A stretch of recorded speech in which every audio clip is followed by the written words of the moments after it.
Parotta, rumali roti, tandoori roti, naan, samosa, momos, pizza, noodles ఇలా restaurant మెన్యూలో సగం వంటకాలు మైదాతో చేసినవే ఉంటాయి.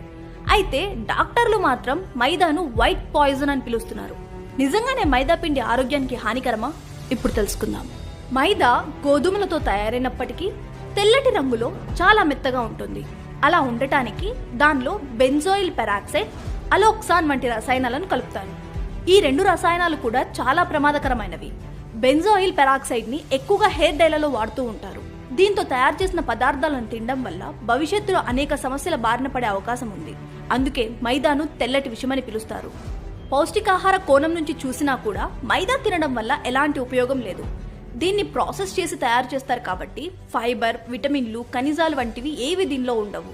కార్బోహైడ్రేట్లు అధికంగా ఉండి ప్రోటీన్లు చాలా తక్కువగా ఉంటాయి.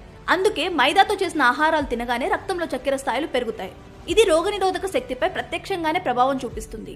మైదాను ఎక్కువగా తినడం వల్ల మెదడు ప్రభావితం అయ్యి ఆలోచించే సామర్థ్యం, అర్థం చేసుకునే శక్తి, జ్ఞాపక శక్తి తగ్గిపోతాయి. ఎముకలు బలహీనపడతాయి. మైదాతో మధుమేహం, అధిక రక్తపోటు, ఊబకాయం, గుండె జబ్బులు వచ్చే అవకాశం కూడా పెరుగుతుంది. మనం తిన్న ఆహారం జీర్ణం కావాలంటే అందులో తప్పనిసరిగా ఎంతో కొంత పీచు పదార్థం ఉండాలి. కానీ మైదాలో పీచు పదార్థం ఉండదు. కాబట్టి మైదా త్వరగా జీర్ణం కాదు. ఈ పిండిని గోడలకు పోస్టర్లను అంటించడానికి ఎక్కువగా ఉపయోగిస్తారు.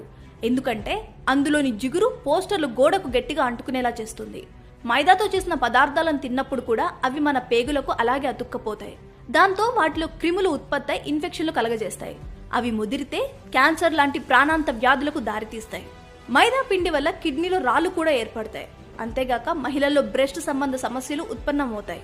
అదేవిధంగా మైదాలో గ్లైకామిక్ ఇండెక్స్ చాలా ఎక్కువగా ఉంటుంది. కాబట్టి దానివల్ల ఒంట్లో షుగర్ లెవెల్స్ పెరిగే ప్రమాదం ఉంది. కాబట్టి మైదాను పూర్తిగా మానేయడమే మంచిది.